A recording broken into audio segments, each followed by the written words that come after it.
Hello, hello, hello, everyone. It's Cassandra Williamson with Transgender Diverse Veterans of America Action Group, and I am so glad you're with us here this evening at 6 p.m. Eastern. Though, even though I'm down in LA, Lower Alabama, and my hair is just all over the darn place. I can't seem to get the frizzies to go away. Anyway, so yeah, it's everywhere. So, how's your day been? Well, it's been really interesting around today. A lot of stuff going on. We actually know now. Let me see. There's something going on. I think Tom Emert, the representative from Minnesota, Republican representative, backed out after winning the nomination in GOP caucus, backed out of becoming the Speaker of the House. I'm not sure exactly why, but I figure he finally found out that, hey, there's going to be a lot of people that don't support him because, he actually was likely to be a pretty decent person for us. He actually supported same-sex marriage and protections for same-sex marriages. Yeah, he's probably probably the only Republican in the House that did that. I'm sure there were a few others, but very few. So I'm sure that was the baggies that probably got him kicked out, even though he won the caucus, won the conference meeting, won the vote out of the 6 or so people that went in there trying to get it. Well, he backed out. So that's one of the news items. We'll cover that in a minute. But anyway, today is, let me see, what is the day? October the 24th of 2023. And yeah, so I just finished watching a show. Let me see if I can change glasses because I can't figure out why my other camera is not working exactly the way it's supposed to work. So let me put these glasses on. Oh, they're really dirty, I think. Okay, let me clean these up for a second. Give me a second. I'll get back with you here. So anyway, we've got a lot of stuff to talk about. A lot of things have happened today that are really crucial to our nation, really, but very crucial. So one of the biggest things is, we've been talking an awful lot about Project 2025, and I want you to know that there is hope. By the way, we're going to do a reset on all of that. We're actually going to rewrite the script, so to speak. That plan that they have, we're going to rewrite it. The reason I'm saying that is I just finished watching this Matt Damon movie called The Adjustment Bureau, and that's kind of inspiring. to rewrite the plan. We have the will to do it, right? We have the will to do it. Yes, we do. We can do it. All right. So basically, let's just jump right into the current news. Everyone ready? Here we go. Let me go in and share screen. I'm going to share screen from there. And then I'm going to go with, where are we? Let's go over here to right there. And share that screen. Okay, as you can see in the big red block, let me just blow it up so you can see it better. Tom Emmer, well, okay, get out of the way, you. Tom Emmer drops out of House Speaker race just 4 hours after winning the GOP nomination. And I've got that pulled up. Let's go take a look and see exactly what's going on with that, okay? And can we do it? Yes, we can. Okay. So let's see. I haven't read this yet, but let's see what's going on. So why it matters, Emmer's decision brings to it. Now this, by the way, let me give proper credit to where this is coming from. This is coming from Axios. I'm sure there are others out there presenting it as well. Andrew Solander wrote this story, written 1 hour ago today on Axios, published there. So that's where this story is coming from. Backdrop, let me see, Emmer narrowly beat conservative Representative Mike Johnson, but it was pretty, like 20 votes or so or something. I don't know. Anyway, but it was narrow, so he didn't really have much of a chance.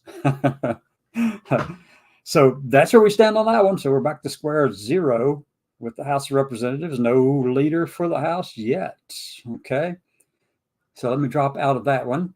Next item on the screen, Israel demands the UN chief. This is from the Telegraph, the Daily Telegraph, which is out of UK, but Israel demands UN chief resign from the horrible Hamas attack comments, as he should, because Hamas is a terrorist organization, period, full stop, nothing else. They are the ones oppressing the Palestinian people there in Gaza and not Israel. If Hamas just went away, if Palestinian people rose up and cast aside the Islamic Jihad and Hamas and all the other extremists there, then they'd stand a much better chance of having everything that they need, folks. It's that simple. But it's also that difficult. I get it. When you have generational hatred for some other group of people just because, you don't like them, or for whatever reason it might be, it doesn't matter. But if you have generational hatred, or if you have hatred for another group of human beings, and you're a main purpose in life, from passed down from your great grandfather and grandparents all the way down to you right now, and you're taking action on this, as they did in the past too, by the way.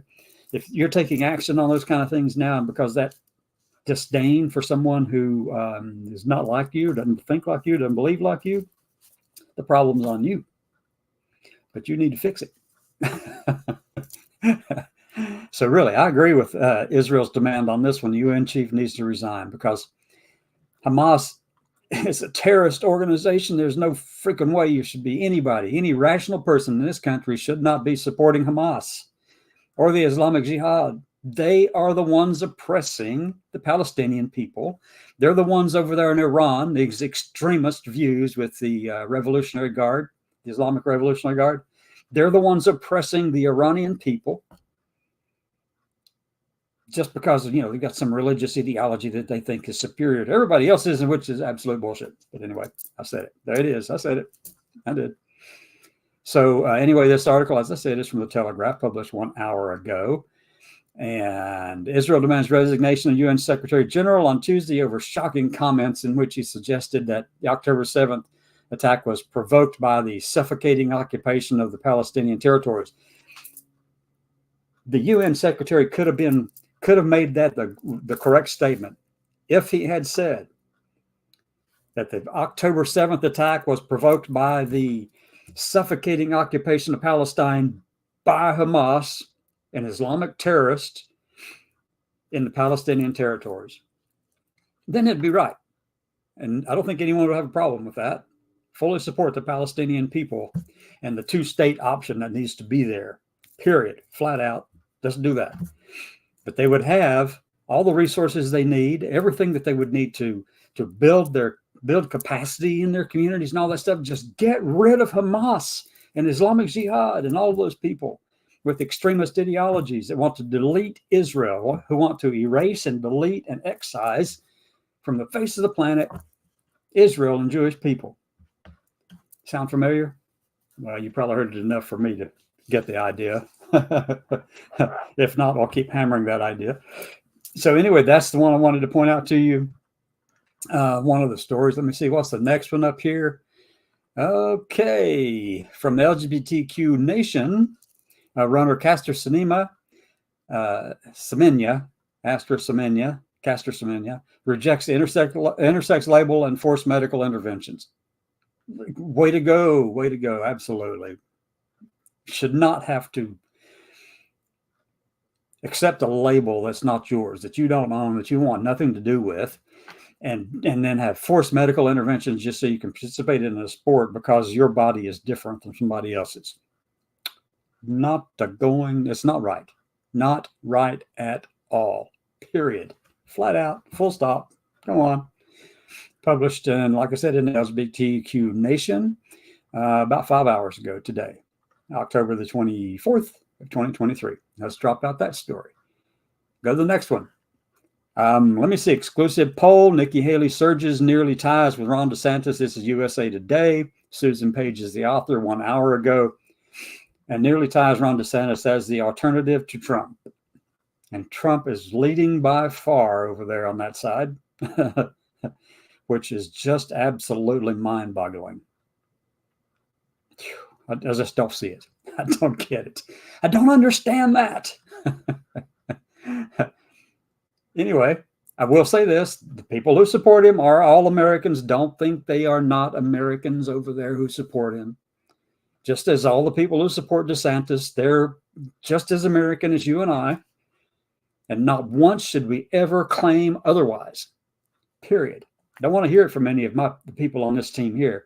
Don't want to hear it from any of us. Nothing is un-American about them or anti-American about them. This is exactly who they are, and they're Americans. Leave it at that. We just disagree on their ideologies.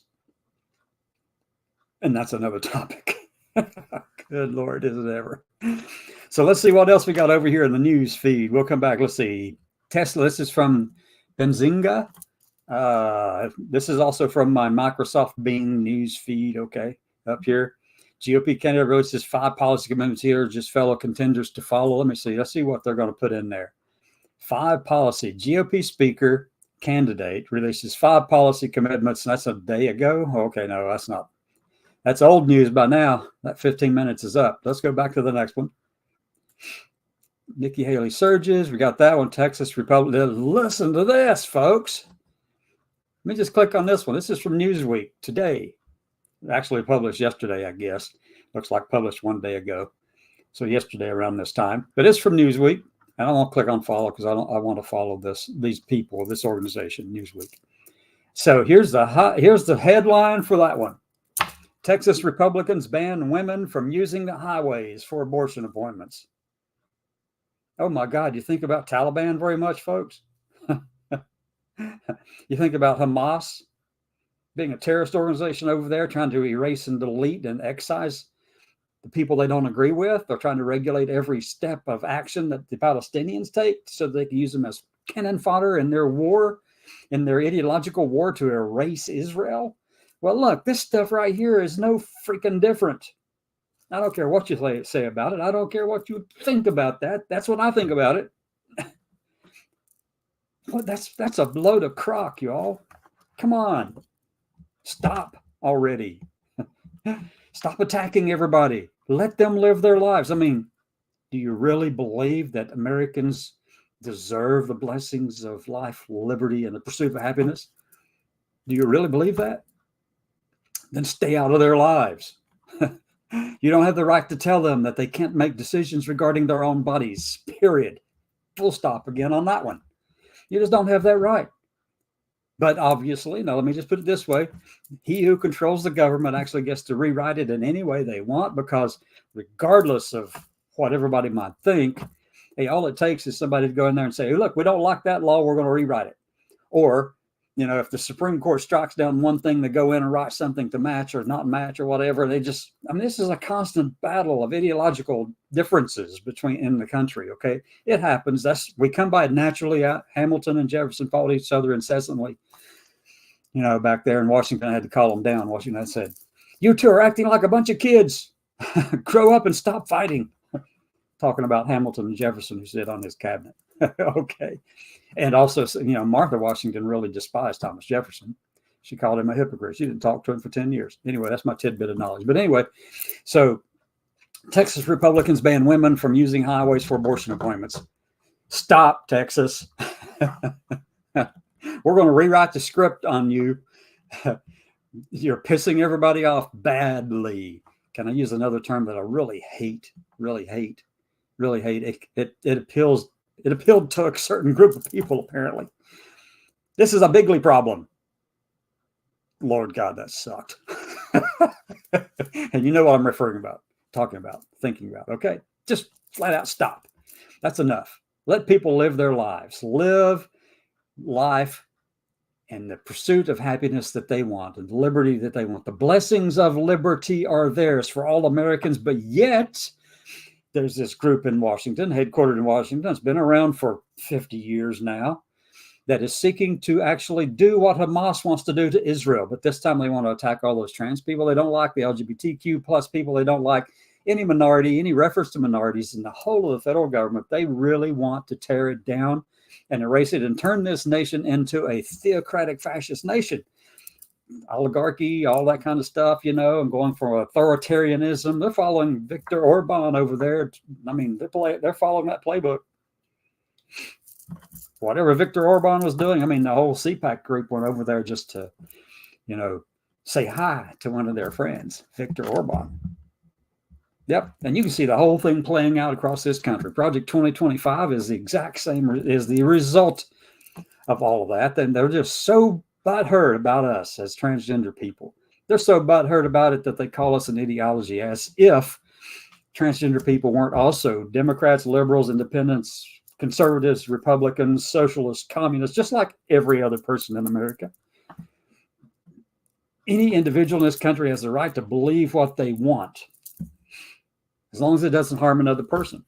So you can be an American who happens to agree with conservatism, and I would support you for that right.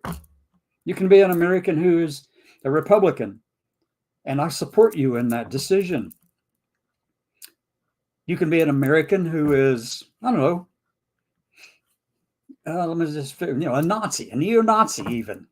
I mean, you can believe all those things. That does not take away from the fact that you are an American. If you were born here, you're an American. If you're naturalized here in this country, you are an American. Period. That's it. We've got to figure out some way to change this narrative so that we can actually come together and move and do things for the betterment of this country. And whenever you start imposing rules like this, Texas Republicans ban women from using highways for abortion appointments, talking about getting in the face of somebody else's right to choose for how they wish to live their lives, and the decisions that they're making between them and their doctors and their families regarding these decisions. No one has the right to do that. No one. You don't have the right to go in there and tell them, hey, look, I don't like you because you are, black or Jewish or Mexican, Latino, or transgender, or gay, or straight. You're an American. Enough said. But yet, this group, the Heritage Foundation, under the leadership of Kevin Roberts, PhD, Early American History, Dr. Roberts, have decided that their view of authoritarian theocratic fascism, they don't call it that because they don't have the kahunas to do it, but that's what it is. Regardless of what they say, that's exactly what it is. It fits every parameter and every criteria to match that completely. That's exactly what it is. Call it what it is. But here's the good news. You know what the good news is? We can change the narrative. I'm going to follow right after what Matt Damon said in the Adjustment Bureau. We are definitely going to change this narrative. We can write our own path. We have the free will to make those decisions, but we have to do it. It takes action. It takes a vision that goes beyond this narrow view that America is just a monolithic group of people who happen to be telling everybody else in the country, you've got to be, you have to have religious views like belong to Christianity or whatever. Yeah, but then, you go on Project 2025. I want you to tell me someplace in there. Go looking for, Buddhism. Go in there and look for anything that has to do with a Sikh temple or anything like that. Or how about synagogue? There's nothing in that darn piece of that document that would say that I've found so far. And all it is about Christianity, white Christianity, suppressing any differences, whitewashing the whole of this nation. And yeah, I know there are black people who are conservatives and black people who are Republicans. Fine. There's also transgender people who are conservative and who are Republican. Fine. Believe what you want. But my God, stop allowing other people to hurt others just because they're different. I mentioned a story this morning on in our noon Eastern broadcast today. And I said, if you look around the room inside a conservative space, this is what you're going to see. You're going to see this shelf, basically, and on it are the groups that they don't like. You know who's the biggest group that they don't like, and they actually keep them inside a sealed jar? One that's got wax over it and ceramic over it that can't break out and can't be anything real. You know who it is? It's the log cabin Republicans.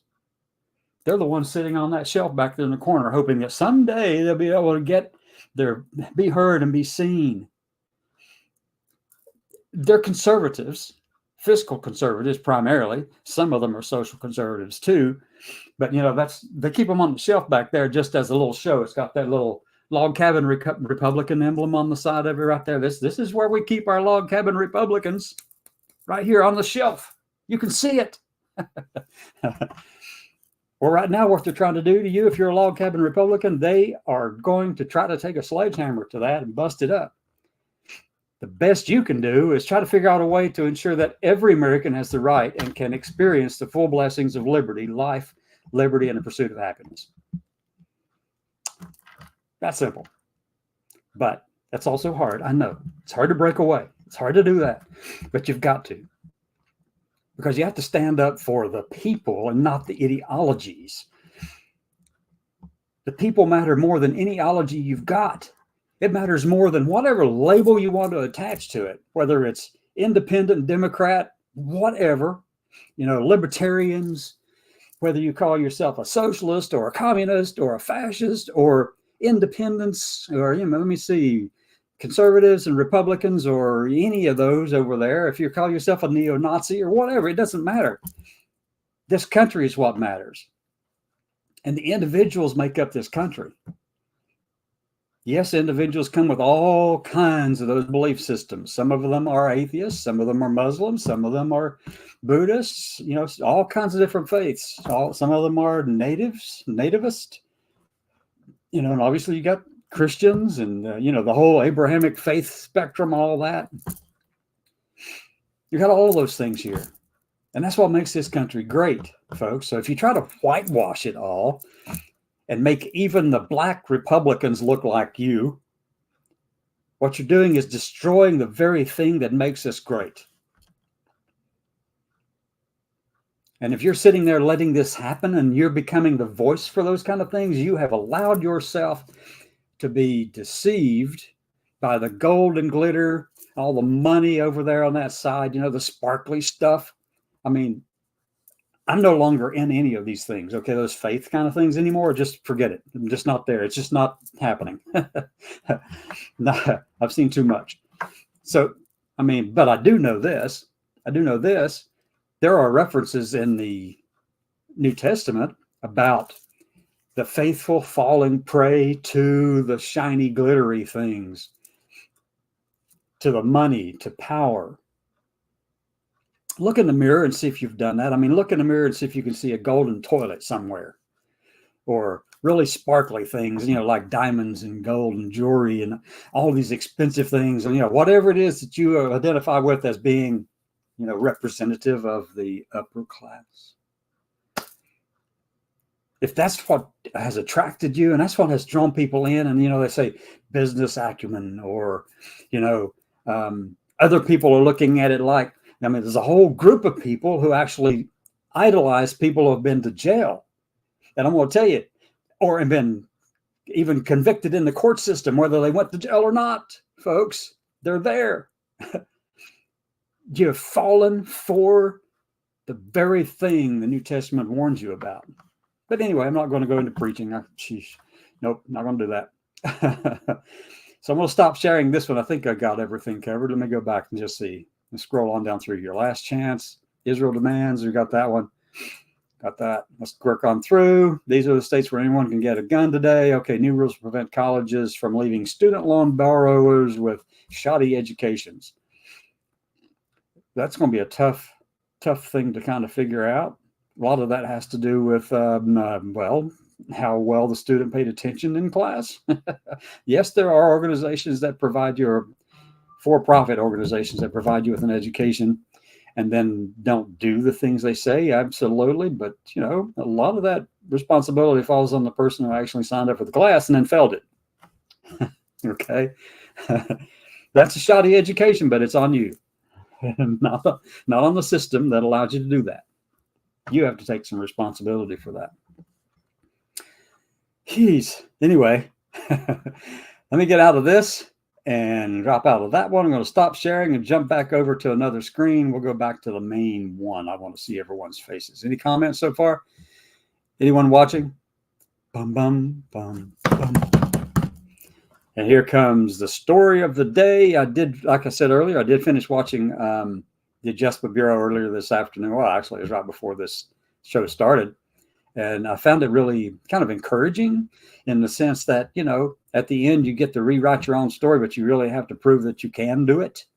You really have to prove that, hey, my story is worth rewriting the way I want, and you don't have control over it anymore. It's yours, Anyway, we do win in the end. I just don't want it to be like, 50 years from now when we have to actually change everything all back again, when people realize, oh my God, those people were way off back there who tried to subjugate transgender people and all the minorities in the country and failed to identify them and all those kind of things. Yeah. Hopefully they'll be able to say, hopefully we can get it beat before then, but who knows? We can hope and wish, but it takes action on our part, folks. We have to do something now to try to fight against this stuff, to stand up against it. You really have to. You cannot continue along this path without standing up and fighting for what's right.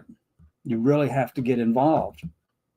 It's difficult, and it can be dangerous, and it can put a big bullseye on your head or a yellow dot on the top of your head, whatever it is. You know, that's the way it is. You've got to stand up and start fighting. And so it doesn't take the physical fisticuff kind of thing like Andrew Jackson loved to do. I used to think he was the worst president the nation had ever seen. You know, forced all the natives onto the March of Tears, Trail of Tears. I used to think of him as being the absolute worst president the United States has ever seen. And I've read quite a few of the biographies of some of these people. And with Hamilton and Jefferson and some of those there, I've read a lot of their personal writings even. So, I mean, yeah. And American history has always been fascinating, particularly the colonial period up through the Revolutionary period and the early constitutional period. Those periods of time for me are extremely fascinating for the country. That way, I'm kind of connected to a lot of it. Yeah. I had family on both sides who actually served in the Revolutionary War in some capacity or another. You know, one was at Valley Forge. One of my family members was at Valley Forge. The other one served in the militia down in Virginia. Others were leaders. And like the Lee family. Yeah, that bunch of Lees. That bunch. You know, the Westmoreland County Lees. And if you're familiar with those Lees from Virginia, you know who I'm talking about. You know, like Henry Lighthorse Lee and that whole bunch. Charles Lee. And let me see. Oh, it goes right on up. Very distantly to one that, you know, a principled man who went the wrong way, did the wrong thing, made the wrong choice. But he stood on his principles. You know, back in that day, it was all about states' rights, and the state was being, you know, and that would be Robert E. Lee, very distantly. Completely disagree with his decision by a long shot. Completely disagree with that, but that's somebody that's very distantly in my family. I mean, like cousin way over there, so far away that it would be basically almost inconsequential, except that I know it. But anyway, so there's a lot of things that tie me to that period of time. You know, my family and all this kind of stuff that go all the way back there. And in my family, we've served in, I mean, obviously in the Revolutionary War, obviously in the War of 1812, obviously on both sides of the fence during the Civil War, the Spanish-American War, and, you know, all this kind of stuff. Yeah, even the Texas War for Independence. I mean, we've been involved, my family's been involved in just about all of these fights all along the way. I don't think my grandfather or great-grandfather did anything, served in any way like that, but I know that my great-great-grandfather did, and his dad did. One was conscripted into the Union Army, and the other one fought on the South, for the South. So, I mean, yeah, I mean, my family is really all about that fighting stuff, apparently. My dad served in the Navy as a CB, you know, one of the construction battalion in the Navy. Back in the 50s, he actually helped build, and I've seen these reports, I've read them myself, I know these things, that what he said was true and correct. He helped build the platforms on which we tested nuclear bombs out there in the Pacific, you know, in the 50s, Bikini Atoll and different places like that. My dad's the one who actually went out there and built those platforms, and then got flown back into the radiation cloud to see how much radiation was imparted to the bodies of those who flew the planes, and actually rode through the planes and the storms and the clouds and all that. And, you know, yeah, they didn't know then. They didn't know what they didn't know, but they were trying to find out.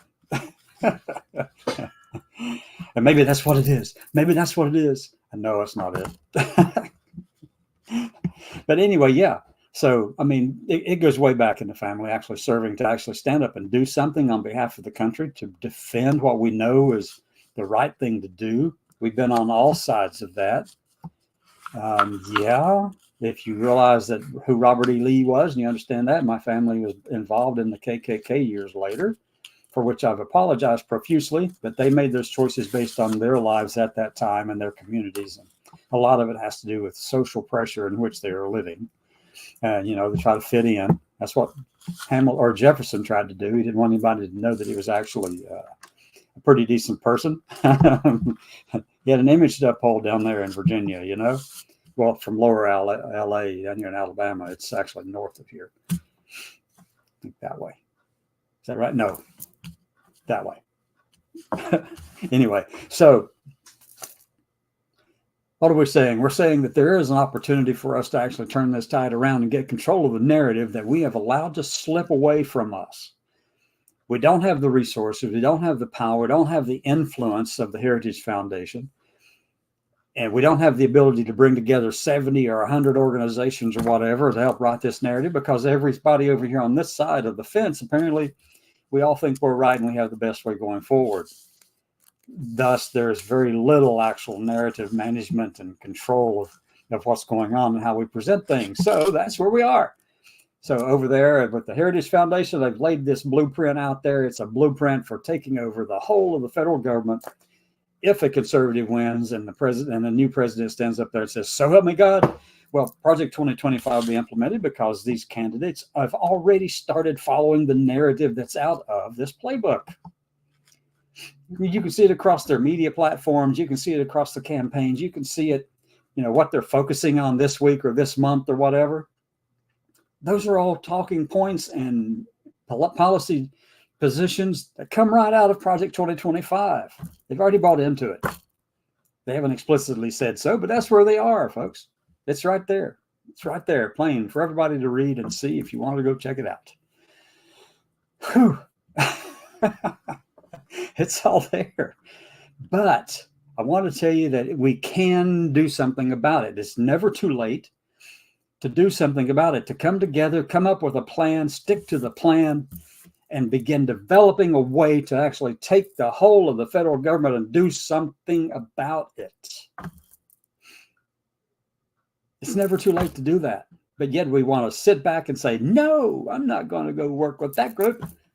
Or no, I don't like their views. Or they kicked me in the butt one day and I didn't like that either. And, I'm going to turn my head and run the other way and just, take all the beating coming from the front of us and stick our heads down in the sand and pretend it doesn't exist. Well, you got another thing coming.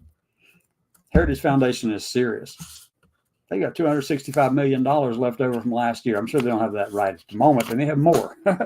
But they have definitely put aside $22 million, probably more than that now with the other organizations contributing to it. But they're putting a lot of money and effort and thought into this plan, this strategy that they have called Project 2025, Mandate for Leadership. And it's serious. It is serious.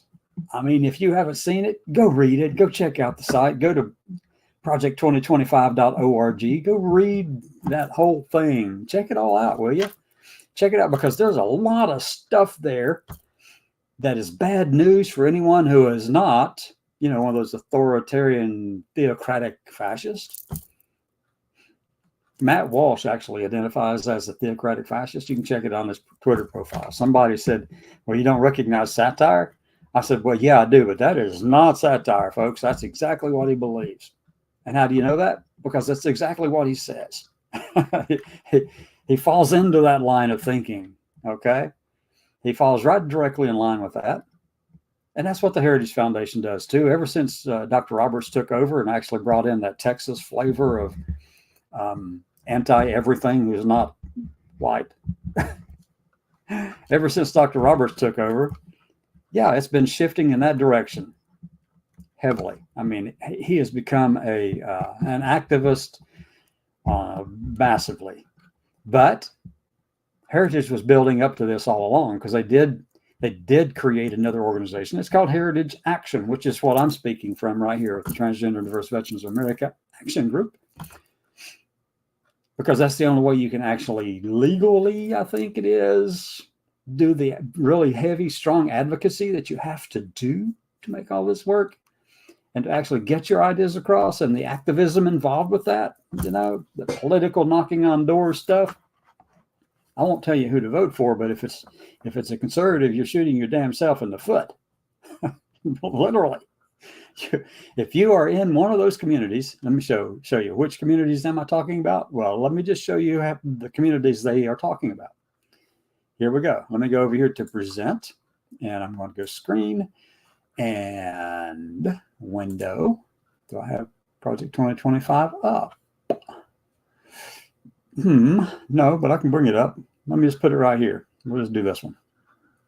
Chrome tab, Project 2025, share. All right, so this is the website. Go there and read it yourself, folks. Don't rely on somebody else telling you what this is all about. You're going to hear a lot of people over on the right side of the fence all saying this is about reducing the size of the administrative state.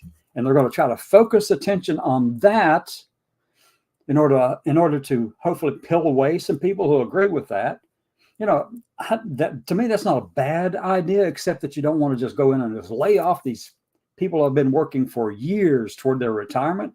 No, you can't do that. That's just wrong, period. But that's not really what they're there to do. I mean, that's ostensibly what they're there to do, but their objective and how they're going to get there to do that, well, that's based on these 4 pillars right down here. These 4 pillars for Project 2025. The first one is the policy agenda. I mean, it's going to sound smooth and well thought out, and it is smooth and well thought out, but boy, it is definitely dangerous. If you haven't seen that yet, if you don't realize it yet, go here and check this out, folks. Go read it. But I do want you to know one thing. There is a way to stop it.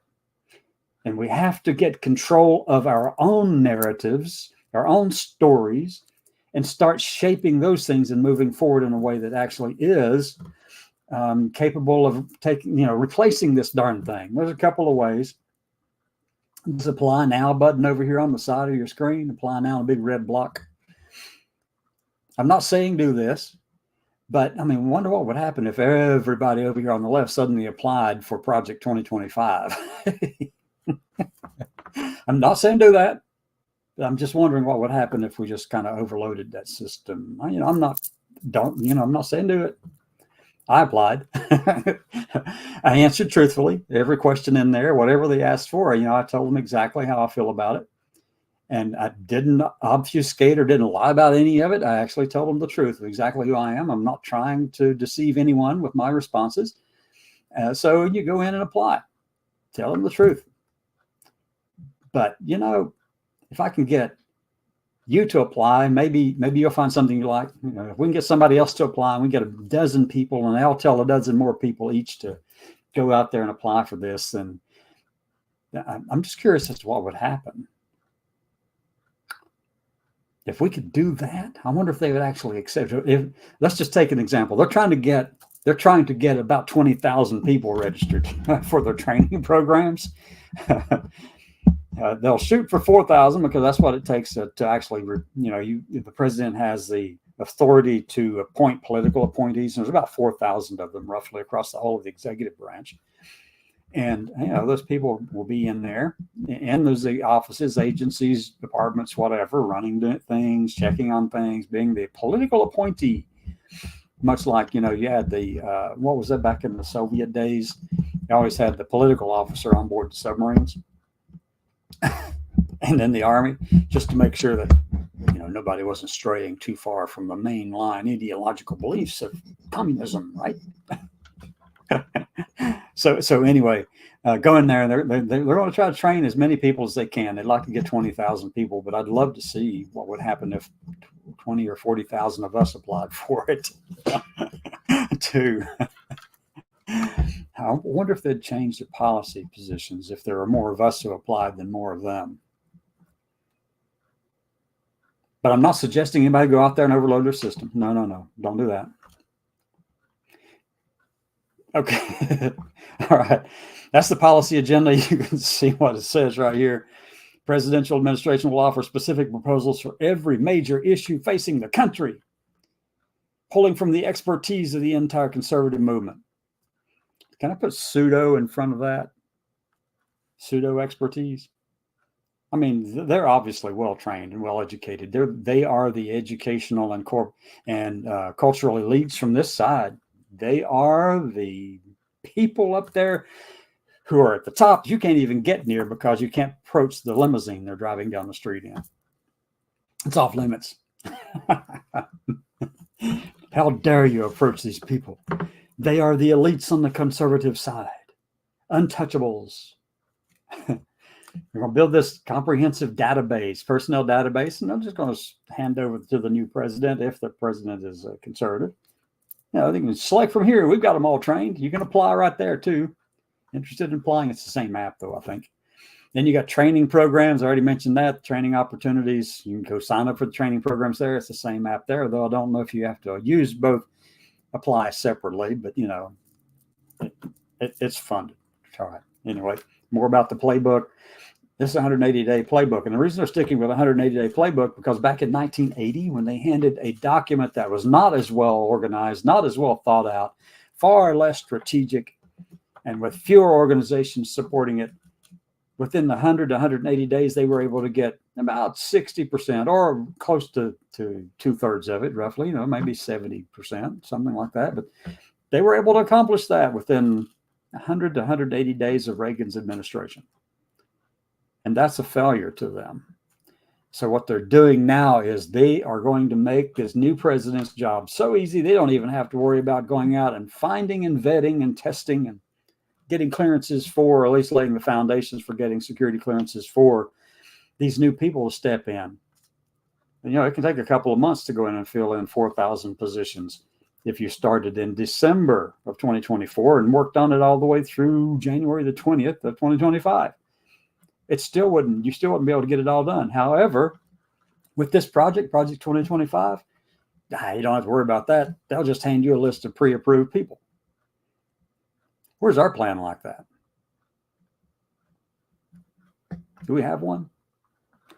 Personnel. This was the part about the personnel database. We're going to go jump right into that one. Massive. 2025 project is the effort of a massive coalition of conservative organizations. Massive meaning 70 plus, last count 75, and well over 400. I think it's about 400 contributors to this thing. And Heritage Foundation is leading the way. It's organized by them, led by them. And I'd love to be able to do something like that for our side, to be able to just say, hey, look, we got all of our people together too, but you can submit your application right there. Maybe we can swamp this system and kind of change their narrative. If we get more of us applying for the job than more of them, well, you know, you never know. Well, you never know. Would they do it? I don't know. I did get a response back when I applied, though. They said, thank you for applying. They'd let me know if I actually was going to be accepted into their training programs. Shoot. I thought that was funny. Training, same stuff. Doing this, they got the Presidential Academy that they're going to do, Presidential Administration Academy. Yep. What you will learn, who should attend, program format, time commitment. Majority of classes run 30 to 90 minutes. Since the program is largely offered online and on demand, you can self-pace and cover the material at your own convenience over time. On-site in-person programs will be intensive learning and run 1 to 2 days. So they're setting up these training programs, and I'm kind of curious. Is it going to be at Hillsdale College? Because that would be the obvious site for it, since this is a how shall I say this? Authoritarian, theocratic, fascist kind of thing. Faculty, you got 65 here when this was created, but it's actually 70 plus now, approaching 75, I think, maybe. Prepared to serve, conservative governance 101, conservative government's advancing policy.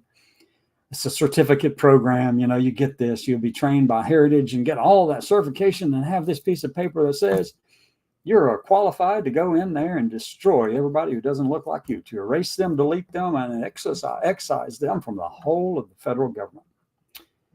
Guess what? You can't put us back into the bottle. We are not at that place anymore where you can shove us back into the bottle or shove us, put Humpty Dumpty back together again. That wall, we fell off of it, we cracked open, and we got all of us diverse people now down here. There's no way you can you can make Humpty Dumpty back together again. It's not going to happen. This won't happen at all. Oh my gosh, yes. So let me jump on to the next one, the playbook. This one hasn't been fully developed out, but who can guarantee it will be? You've got Mandate for Leadership, The Conservative Promise. That's the recently published book. Don't buy the book. Download the free PDF back there on the policy page. It is there right above the purchase button. They've got too much money as it is. All right, don't give them any more. Let me see, about Project 2025, the advisory board in the news, press releases, and then you can log in if you actually if they allow you to log in. I'm not likely to get the login credentials. Anyway, there we are, folks. There we are. That's what we're up against. Now, let me go back over to the main screen where I can see me actually here. I'm going to stop sharing. Back to this. And if you're still watching, thank you for that. I appreciate it. Join in, say hi. Let me know what you think. You can even join on the stage here if you'd like. Just click on that link over in chat, over in the comments section. You can click on that, one of those links, it'll take you over to the backstage. And as long as you're respectful, as long as you are not anti-Semitic or hateful in any way or disrespectful or other people, then, I don't mind listening to what you have to say. But the minute you go off the deep end, well, I'm going to pull the plug. Just to put it bluntly, I will pull the plug on it. Put a stop to it right away. So anyway, go for it. Come in. Let's talk about this. We've got a few things we can show up through here. So right now, what it is they're trying to shove the genie back into the bottle. They're trying to do, well, where'd it go? Let me go up here to overlay. Let me go to the overlay side. Overlay. There we go. The overlay. Da-da-da-da. Right there. You're not going to shove the genie back into the bottle. We are out and we are free and we are here. And we're not going to let you take all those things away from us, regardless of how much you think that the First Amendment doesn't apply to us. Well, I'm sorry to tell you that, we're just as American as you are, but we're not going to try to take your First Amendment rights away. Oh, hell no. I mean, this is the kind of stuff I've seen here recently and commenting on some of the posts from different conservative sites across media here recently. I heard a whole story about this. Actually, it was a news story I read about it, and it said, we need these universities to go out here and tell all these pro-Hamas or the pro-Palestine protesters who are supporting Palestine, supporting the Hamas and all that kind of stuff. We need to go over there and tell them that they need to pull the plug on those kind of things. You can't let them do that. But they're also the same people who will tell you that, hey, if there's somebody out here who opposes, let's say, Turning Point USA, showing up on a campus somewhere and someone is opposing that, and you're trying to get the campus to go ahead and say, they're wrong, we got to have free speech. But it doesn't apply to the other side. There's hypocrisy there somewhere. I mean, it's pretty obviously hypocrisy, but yet, you just want it your way. We get it. You just want it your way.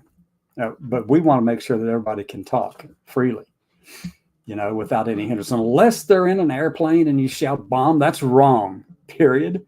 There are restrictions. There's no such thing as an absolutist view of free speech. No matter how many times you hear that phrase from Elon or any other group of people out there, there is no such thing as absolute free speech. Because if you cause a mass panic in a theater when you yell fire, you will be held accountable for it. There are certain things you cannot do. So yes, there are restrictions on all those rights that we have. That's just, every right that we've got, we've had to get it for ourselves, right? And we have to protect it for ourselves. Each generation has that responsibility to stand up and shape this nation the way they want, to shape the governance of their country and their people the way they want it, and not the way some people who died 250 years ago actually wanted it. They would not agree with a lot of the stuff that's going on, left or right today, but that was their view in their time for them. And Jefferson is actually the one who said, every 20 years or so, maybe we ought to refresh this Constitution thing. It was Jefferson who said that. The Thomas Jefferson, the President Thomas Jefferson, that one, down there from Monticello in Virginia, University of Virginia, founder, that Thomas Jefferson. Yeah, letter he wrote in 1816. July 12th of 1816 to Samuel Kercheval. He said, don't tell anybody this because I don't have the kahunas to actually defend myself in this regard down here in the South, in Virginia. But anyway, he said, don't tell anybody. But he actually did think, he thought that, he said, you shouldn't be putting all those people from that period of time, all the founders, and they rightfully deserve our praise and our respect. But you shouldn't put them up on such a high pedestal because they were people just like us. They may have known a lot more than a lot of people in today's world because they were far more read. They read a lot more. They studied a lot more. Thought about a lot of things, more so than just about any other group on earth at the time. But, they were very well read, very knowledgeable. So anyway, they shouldn't put them up on a pedestal, is what Jefferson said. He said, I knew them. Don't put them on a pedestal. And then he goes on to say, why would you or anyone force me to wear the coat of my youth when I now know better? I know more. I've got more experience. The science and knowledge has improved and moved forward and advanced. Why tie that albatross around our neck from the past when we know more now? That's essentially what he was saying.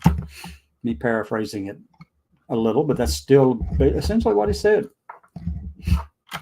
So, that's what Jefferson said. That's probably about the one thing I actually agree with what he said. A lot of things. I'm more of a Hamiltonian than a Jeffersonian. But having said that, Jefferson was right in that case. Now, there are some things that the conservative movement today has right. There are some things that the Republicans have that's right. But there's also a lot of things that they do wrong. And we have the same problem over here on our side, too.